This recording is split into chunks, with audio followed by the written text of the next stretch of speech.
With the Lucky Land Slots, you can get lucky just about anywhere. This is your captain speaking. We've got clear runway and the weather's fine, but we're just going to circle up here a while and get lucky.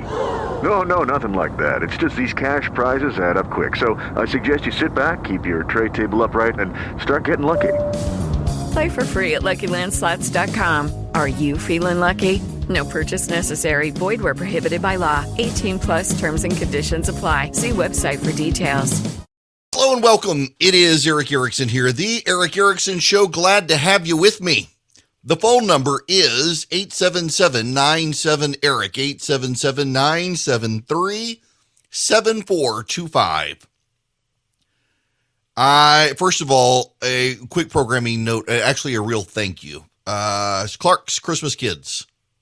By 8:30 Friday night, which is the first time we were able to get all the presents needed. Now, this is important because, I use my text messaging service, and I get an alert every time someone uses the service and gives me the area. And I am on in delay in Tulsa, Oklahoma on KRMG, and in Dayton, Ohio on WHIO, and in Orlando on WDBO, and Jacksonville on WOKV. And those stations continuously throughout the night, all night long, had people texting and donating. And so it's not just my audience. It's so many people across the WSB market in Atlanta who made that happen. But then these stations outside the state and those in North Carolina and those in Arizona, I saw people texting through. So all of you across the network, I was a little bit skeptical about doing this across the network on Friday because it is kind of Georgia specific, but so many of you across the nation stepped up. Thank you very, very much. Every child in foster care in Georgia will have a present for Christmas thanks to you guys. So I appreciate it very much. I know Clark Howard does as well. Tremendous effort. Now, having said all of that, I hate to use this phrase, but I'm going to. I'm going to be a bit of a turd in the punch bowl on something completely unrelated to that. We need to talk about climate change and what happened this weekend. Because there is a push now through the media and the administration to go climate change on everything. One of the big trends we have seen in the last 10, 15 years is where any significant weather happens, Democrats and the media start screaming climate change. They start screaming that it's all about climate change. Here's the president of the United States over the weekend talking about the terrible tornadoes that ripped through Tennessee and Kentucky, killing hundreds of people. The devastation is hard to grasp. Even in the videos and pictures, it's just hard to understand just how awful the situation is there. All that I know is that the intensity of the weather across the board has some impacts as a consequence of the warming of the planet and the climate change. The specific impact on these specific storms, I can't say at this point.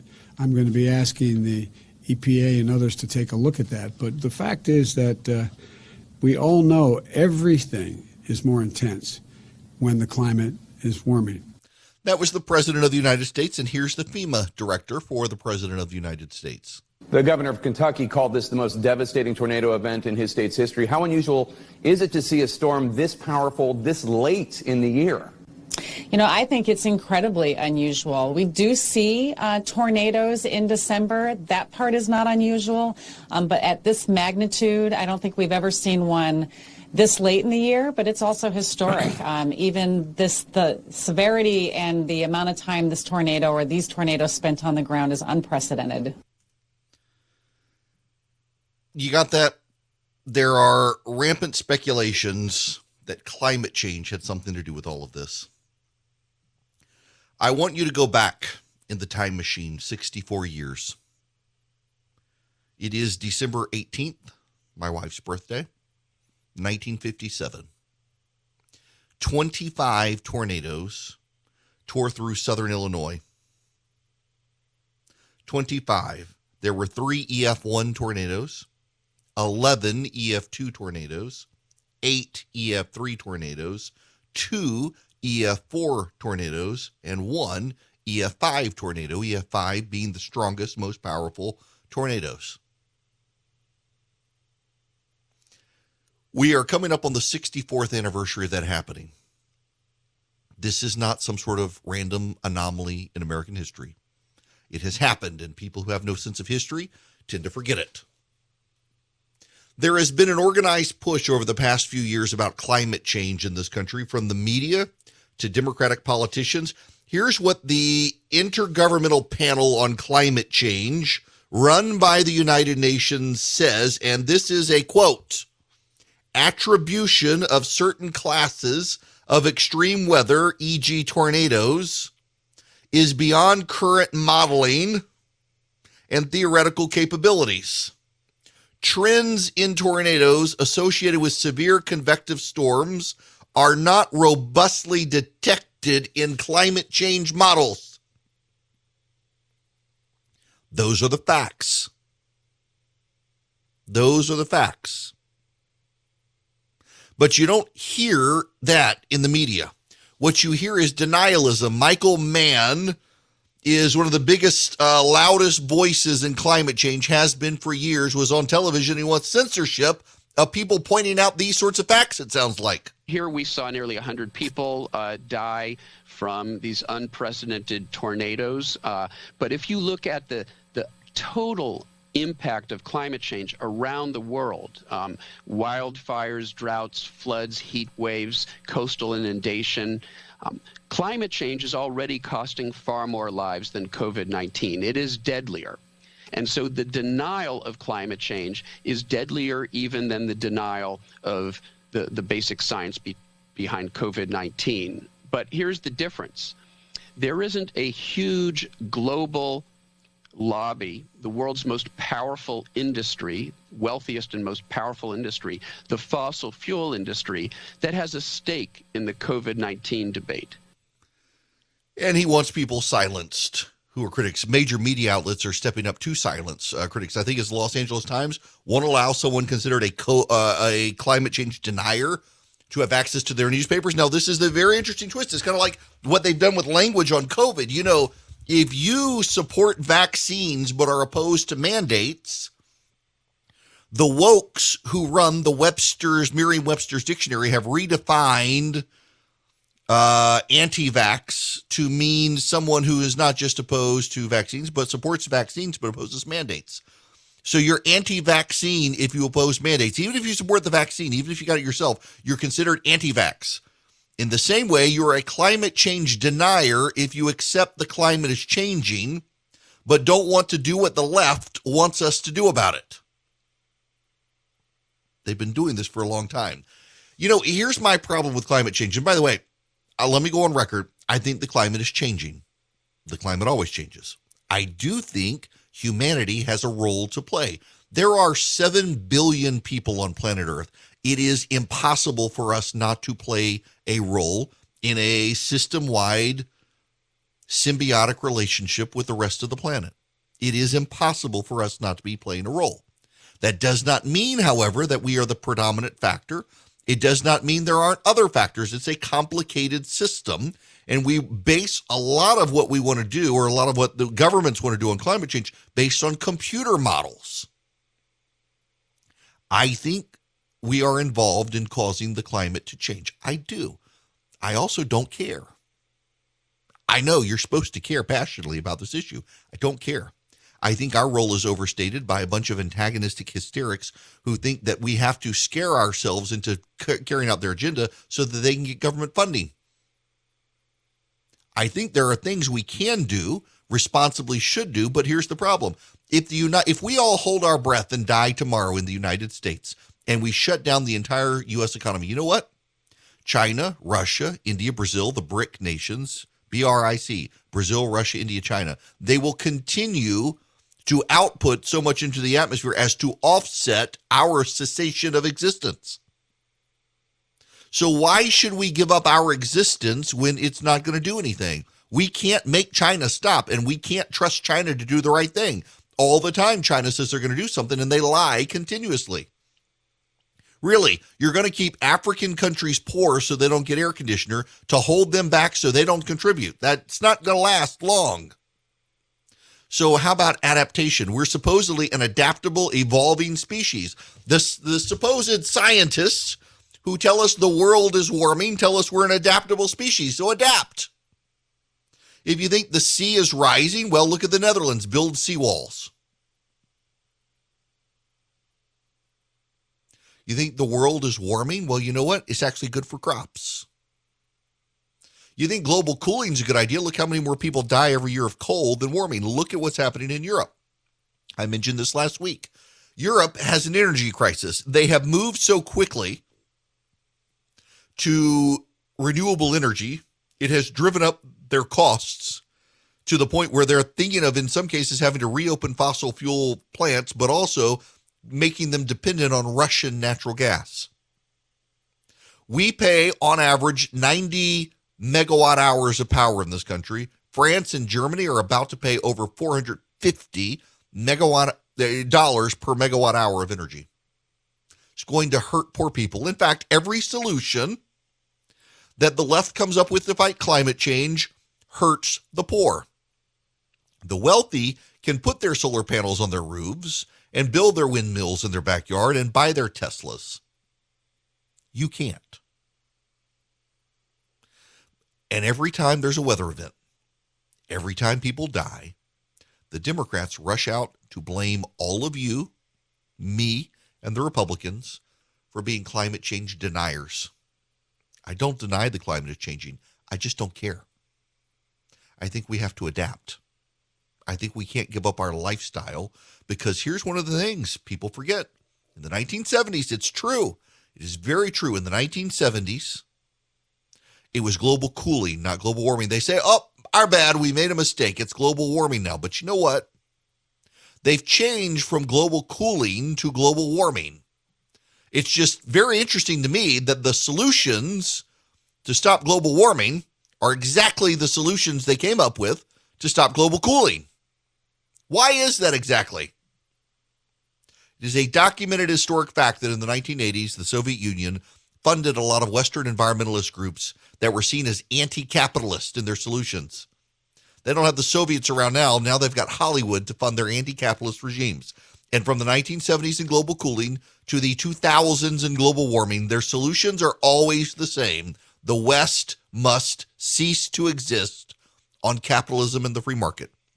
We all need command and control economies. Well, you know what? The largest command and control economy on planet Earth, China, is doing nothing substantive to help with global warming. Do you really believe it will change if we give up capitalism? Of course not.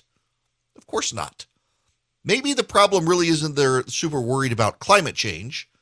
Maybe the problem is they're actually super worried about Western democracy and capitalism. Hello there. It is Eric Erickson here. The phone number is 877-97-ERIC, 877-973-7425. This is Margaret Hoover from PBS. This is the bread and butter issues, that the politics of this is what people are feeling, and it's Christmas season and people are trying to buy presents. And it's inflation is the insidious tax on the lower and middle income people in this country. The wealthy are fine. Their asset values are increasing. They're doing great. But the middle and lower income Americans are feeling it, and it's pressing down. You know, when inflation first became news, the story was that it was transitory, meaning it wouldn't last long. And then the Biden administration was dismissive, saying that it was just the wealthy. It was eye-opening and interesting that Ron Klain, the chief of staff for the president, and others within in the administration would grab hold of the talking point that actually inflation is transitory. It's only temporary, and it's really hurting the wealthy. It's not hurting anyone else. That's what they claimed. Let me read you some headlines now. This is from CNBC. Allianz chief economic advisor Mohamed El-Erian says calling inflation transitory was a historically bad move for the Fed. Quote, one of the worst inflation calls in the history of the Federal Reserve, he says. From Axios, Worker pay isn't keeping up with inflation. For all the hype that wage growth has received this year, pay isn't keeping up with the price growth. Real earnings or wage growth less inflation turned sharply negative in the last 2 months after eking out gains over the summer, consumer price data on Friday showed. That's an erosion of spending power, which is a bummer, but for the time being, it takes the edge off worries of a wage price spiral, which happens when higher wages fuel inflation, which fuels the need for even higher wages and so on. The most recent data, of course, doesn't tell us where we're headed, but you can try to extrapolate based on trends, and it seems like this fear of a wage price spiral may not play out. May not, but how do you know? What we do know is that real wages are down because of inflation. Next headline, this is from CNN. Food is more expensive than it has been in decades. Bad news for the American consumer. It's getting more expensive to dine out, and it's getting more expensive to eat at home. Restaurant prices spiked 5.8% over the 12 months ending in November without seasonal adjustment. That's the largest 12-month increase since the year ending January 1982. And unfortunately, for those hoping to curb spending by turning to home cooking, grocery prices are also at record highs. They jumped 6.4%, the largest 12-month increase since December of 2008. Beef has gone up 20.9% in price. Now the last headline. 69% of Americans disapprove of Biden's handling of inflation. That's from the ABC News Ipsos poll. This is a problem for the Democrats. And one of the reasons it's a problem for Democrats is because for a month or two, they've said there was nothing they could do. There was nothing the president of the United States could do to fix inflation. And then they started talking about how they were fixing inflation and how they were showing remarkable success. Well, now it turns out no one's crediting them with any sort of success because it's actually not very successful. Prices continue to go up. The supply chain is continuing to have problems. I know more and more people, myself included, who are running into supply chain issues related to Christmas presents. I mean, heck, my Christmas tree came in multiple pieces over a month. The supply chain problems are real. The inflation problems are real. And the only people who seem to be denying it right now are the people closest to Joe Biden. And even they now can't. But it is remarkable. I want to play you a clip from Chuck Todd. Just listen to this clip. It seems as if there's nothing the White House can do to improve their political standing these days. It does feel like every week there's another poll. It's a new bottom. It's a new this. And some of it is out of their control. Mark Murray and I were having a discussion. His two big promises were to get COVID behind us and to get rid of Donald Trump. COVID's not behind us and Donald Trump's still lurking. He's right. Now, a lot of people on the right are blowing him up on that. What I think is notable, though, is that a lot of the conversation in the media is changing, and it comes after a meeting at the White House where they badgered journalists into altering how they were covering Joe Biden when it comes to inflation and the virus. It's really, there's nothing he can do. I guarantee you we're going to start seeing them going after Republicans, and the new talking point is the Republicans want the virus to go on, and I suspect their next talking point is going to be Republicans really want inflation to keep going too because it'll hurt Joe Biden. The problem is Republicans aren't in charge anywhere in Congress or the White House, and it's the Democrats who have the keys to the kingdom when it comes to controlling inflation. And you know what they want to do? They want to pass Build Back Better, dump more money into the economy, heat it up even further. It'll cause more inflation. And they're saying, no, it won't cause inflation. It'll actually help inflation. It's remarkable how everything the Democrats want to do when a new problem arises, they claim what they want to do before the problem arises will solve that problem. Except it won't. And everybody knows it except them. It's the holidays. You deserve a gift that keeps on giving you joy and comfort every day, all year long, a gift that looks as good as it feels, and a gift that will actually pay for itself in terms of how much more productive you'll be at work. Let me tell you guys, just forget a script on X Chair. I had one of those really expensive multi-$1,000 desk chairs, and I loved it, and I wasn't sure about the X Chair. But my gosh, now I've got the X Chair and I can't go back. I had to give the other chair to my wife. The X Chair has built-in massager. It's super ergonomic. I love mine. It's got the massage chair. It can get cool. It can get warm. It can warm my back while I'm sitting in my chair. Your office chair can't do that. It's the perfect time to buy the X chair. And here's their holiday gift to you. Save $100 off your X chair just by purchasing it at xchaireric.com now. That's the letter X chair, ERICK.com. X chair has a 30-day guarantee of complete comfort. You can finance your purchase for as little as $30 a month. Go to xchaireric.com and save xchaireric.com. Hello and welcome. It is Eric Erickson here. It is my show nationwide from Atlanta. The phone number is 877-973-7425. Let's go first to Rich calling from Atlanta. Rich, welcome to the program. Yes, I was just watching the NBC coverage of the terrible tornadoes up there, and they were talking about the candle factory, and they, just the way they presented it, they interviewed the owner, and they presented it like he forced those workers to be there, and that he should have let them go home, and he didn't protect them, as it were, and that they implied it was his fault that this occurred, even though we don't know, even when a tornado comes in the area, where or when it's going to hit. But then when they turned to covering what happened at the Amazon fulfillment center, they never implied that it was Amazon's fault that they had workers there and that those workers were injured or killed. So it's just the way they covered it. They made it sound like the small business person, which was the owner of the candle factory, was responsible, but Amazon, their baby, is not responsible. Right. You know, I'm glad you made that observation, because they really are coming after this. And for people who don't understand what Rich is talking about, there's a candle factory in Kentucky. It was running, Mayfield Consumer Products is the company. They have a candle factory, and they were on 24/7 operations to meet Christmas demands. They knew that there was bad weather, but they were not, they weren't prepared for the tornadoes to come. We do not know why people continued working. 8 wound up being killed, however. The original number was reported as far higher at the candle factory. Concurrently, there was an Amazon distribution facility also in holiday mode, and people got killed there. The media seems to have glossed over that one, particularly interesting to me given how much they hate Amazon. It's a sad situation all around, but blaming the owner of the small business, I'm not sure.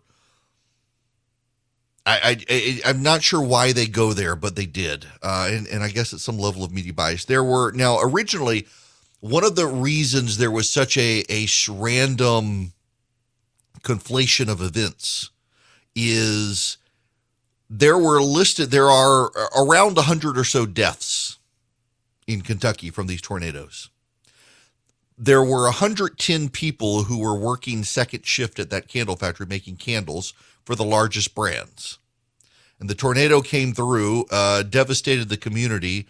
And originally, a lot of news reports that first circulated conflated the 110 people who were in the factory with the people who died.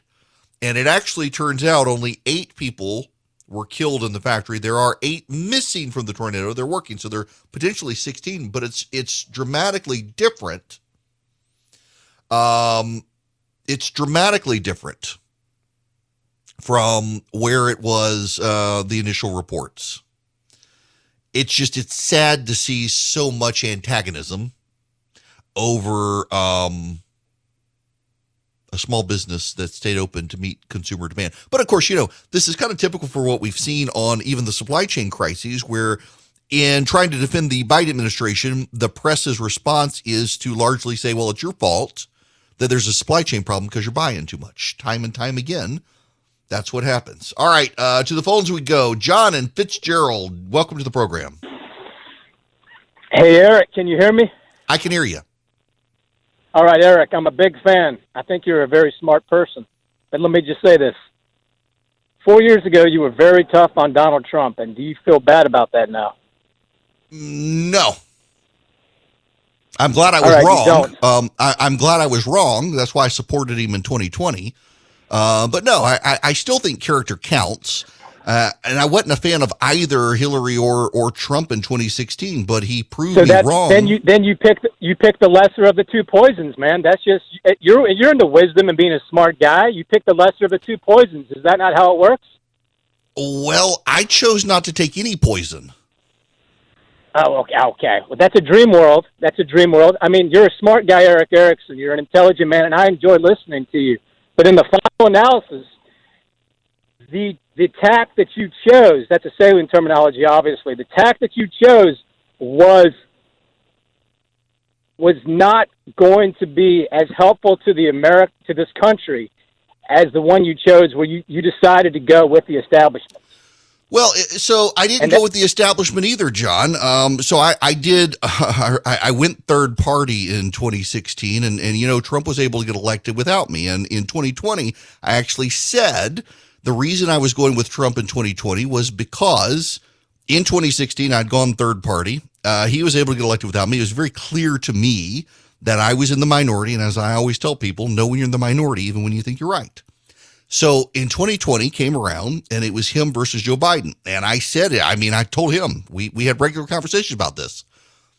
He's not my favorite person, but I liked a lot of his policies. He actually gave me a lot of policies I did not expect him to give me. And I felt like I owed him my vote. And at the end of the day, the bottom line was that it's very clear to me we're either going to have a Democrat or Republican. And I'm not going to sit it out. And I have a lot of friends who sit it out in Georgia. People miss the reason that there was a loss there at the presidential level. As you know, 33,000 people who voted didn't even vote in the presidential line. So for a narrow Biden win, there were 33,000 people who just set it out together. I wasn't going to sit it out. It was not going to sit out 2020. So, yep, I did support him in 2016, and I would do it over again. I mean, hindsight is 2020, I realize. But given what I knew in 2016, I would have. And I'm glad to be wrong and admit I was wrong, and glad we got great things out of Trump, and was glad to throw my support behind him in 2020, he and Mike Pence. I'm very disappointed in his conduct after the election. But compared to Trump or Biden, I would take Trump every day of the week and twice on the weekend. Why not? Given what we're getting from Biden, we did not have inflation under Donald Trump. We do now. We did not have all the dead people we now have under Biden, didn't have them under Trump. And the Democrats are very sensitive to that claim. But more people have died under Joe Biden with COVID than under Trump. With Trump, we got a vaccine that the Democrats at the time told us not to take because Donald Trump was in charge. And they only told us to take it after Donald Trump was out of the White House. We got that vaccine from Donald Trump. We had gas and energy independence under Donald Trump that we don't have now under Joe Biden. We have a lot of good things. Oh, and by the way, for all of the belly aching over Trump being a stooge of Russia, it's pretty clear at this point, Trump was far harder on Vladimir Putin and Russia than Joe Biden is being. So would I take him a second term of Trump over Biden? Absolutely. Now, I prefer in 2024, let's see if we can find someone younger. Trump will be Biden's age in 2024. And I don't know. I mean, maybe he does want to run again, but there are some younger dynamic people like, for example, Ron DeSantis in Florida. No endorsement, just saying, using him as an example, who has been able to deliver Trump-style policies and fight the media and deliver stunning economic results. Or, I mean, for that matter, not that he wants to do it, but Brian Kemp here in Georgia, he defied even President Trump, reopened the state of Georgia long before anyone wanted him to, defied the healthcare experts, defied even Donald Trump, who was yelling at him to shut it back down, and he refused, stuck to his guns. Georgia, out of the top 10 most populous states, has the best economy now. Its kids got back to school quicker than other states, even outpaced Florida. And, since Kemp is not a 2024 contender, the media overshadows this, as does much of the conservative press, because there is a fixation, understandably so, with Ron DeSantis looking at 2024. But kids in Georgia got back to school sooner, and people got back to work quicker, and more businesses were saved in Georgia because Kemp defied everybody, including Donald Trump, and reopened the state. So I think there are lots of ways to make improvements in 2024. But between Biden and Trump, yeah, I would definitely go with Trump a second term. You cannot look at Biden's administration. You cannot look at it and think that we're getting anything really good. Yeah, sure, you're not getting the mean tweets. You're not getting the bullying. Yes, I get that. But what you're not getting as well is good economic growth. You're not getting good education results. You're not getting an administration that has the backs of the poor, even though they claim to. You're not getting an administration that's trying to elevate people out of poor. You're getting an administration that's trying to expand a social safety welfare net in order to keep people poor, but make them comfortable in their poverty. And that's part of the problem with the way progressives look at things in this country. And then you're getting right now this nonsense. John Heilemann was on MSNBC. He's the guy 2 weeks ago who claimed that one of the things that's going on with the administration and with COVID is that Republicans want to keep COVID going. This was him 2 weeks ago. Because if people follow Fauci, there's likelier a chance that COVID will go away. And if COVID goes away, it's bad right now for Republicans. It's just the math on this, the political math on this is not hard to figure out. The political math is not hard to figure out, he says. So in other words, Republicans want to keep COVID going to hurt Joe Biden. This is John Heilemann yesterday on MSNBC, on Meet the Press. The strength of this Gelman piece is it lays out, first of all, the extraordinary reality that there's this research that shows that something like at least 8% and maybe as many as 12% of the American people now say that Joe Biden was illegitimate and that violence is an appropriate tool to removing him and restoring Donald Trump. That's somewhere between 20 and 30 million people. That's a mass movement in America in favor of political violence, which is a new thing. We've had political violence in America before, lynching, many things over the course of time that African Americans suffered from. But this is 30 million people right now who are ready to take up arms. You put that together with what the president, the former president, I should say, and his allies are doing in the political realm. Yeah. State houses, state legislatures, and the party apparatus to be able to engineer a situation where they are in a stronger position to pull off a coup in 2024 than they were in 2020. That's not hyperbolic at all. Those are all facts. Those are all facts, he says. That's all. No hyperbole. Right. Can I ask y'all a question? Serious question. Where is the political violence? Where is the political violence? I think we need an answer to the question. John Heilemann on Meet the Press says it's not hyperbole, that there is a real pent-up frustration, people believing Joe Biden is not president, and believe 20 million people believe they should take up arms to throw him out of the presidency, and concludes his statement on Meet the Press with this: to be able to engineer a situation where they are in a stronger position to pull off a coup in 2024 than they were in 2020. That's not hyperbolic at all. Those are all facts. Not hyperbolic at all. Those are facts. This is the same man who argued 2 weeks ago that Republicans want to keep COVID around in order to hurt Joe Biden. I just need to know, where's the political violence? Because he says you got all these people who think Biden is illegitimate and they should take up arms to throw him out of office. Where are they? Where are they taking up arms to throw him out of office? You know where I see political violence in this country? In Antifa riots and in Black Lives Matter riots. I see it in the organized smash and grabs around the country that are getting excused by the left. I see political violence marching in the streets, burning down small businesses in the name of George Floyd and others. Where is this supposed political violence that John Heilemann says is there to drag Joe Biden out of the White House and lynch him or do something? I mean, this is what John Heilemann is saying. Where is it? Where is it? I don't see it. I don't see it in the country. But so much of the media is obsessed with this, and they're bringing back Hillary Clinton to claim just how anti-democratic Republicans are. This is the woman who makes all sorts of claims about the deplorables. She already hates the Republicans. So where's the violence from the right? Where is it? all the media is talking about it. All the media says it's there. I haven't seen it. Could someone point me to it? Because right now, all of the violence I'm seeing is violence that comes from left-wing agitators marching and rioting in the streets in the name of justice, delivering injustice that the media and the left excuses. I would like to see where it is on the right, where it's actually happening, where are the fires, where's the burnings. Doesn't seem to be there. Now, Jim, do I have a sponsor that I need to talk about? I thought so. Excellent. Thank you, sir. Friends, for several years, when I practiced law, I volunteered for the Alliance Defending Freedom. Now, you need to know it's one of the few legal nonprofits in America that really racks up wins in both state courts and federal courts for conservatives and Christians. Now, since leaving my law practice, I volunteered in the past to speak at ADF events. I've been to their training sessions where they teach lawyers and pundits how to talk plainly about complex legal issues. One of the great things they do. So you can take a Supreme Court case and break it down so everybody understands it. Now, they're with me as an advertiser. They are. But I support them anyway, and I hope you would be too, because I brag about them all the time on the radio anyway. What Alliance Defending Freedom does is they take your donations and they use them to help people who can't afford lawyers hire the very best lawyers to fight for freedom from the highest court of land all the way down to the local level.